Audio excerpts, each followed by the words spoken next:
Pensamiento del día. Sábado 10 de agosto. Servicio concreto.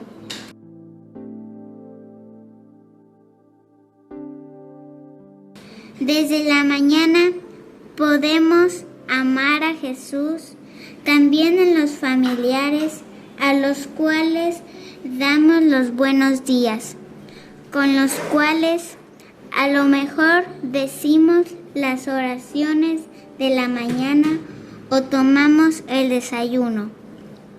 Podemos amar a Jesús en los prójimos durante el día, también detrás del escritorio del aula de una escuela donde enseñamos, o en el mostrador del negocio, o en la ventanilla del banco donde trabajamos.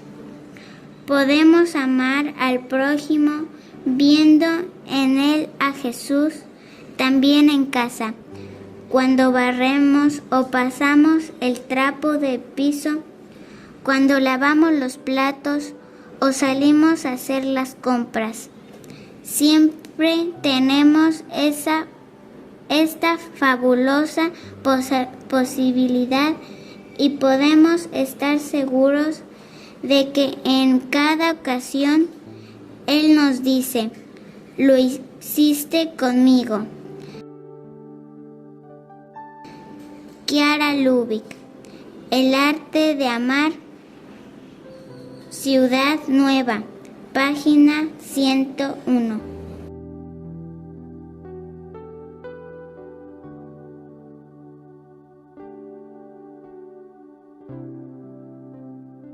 Palabra de vida, agosto de 2024. Señor, qué bueno es que estemos aquí. Somos miembros del movimiento de los focolares de varios países de Latinoamérica y de Italia. ¿Te gustó el video? Danos un like, un dedito hacia arriba, porque te gustó.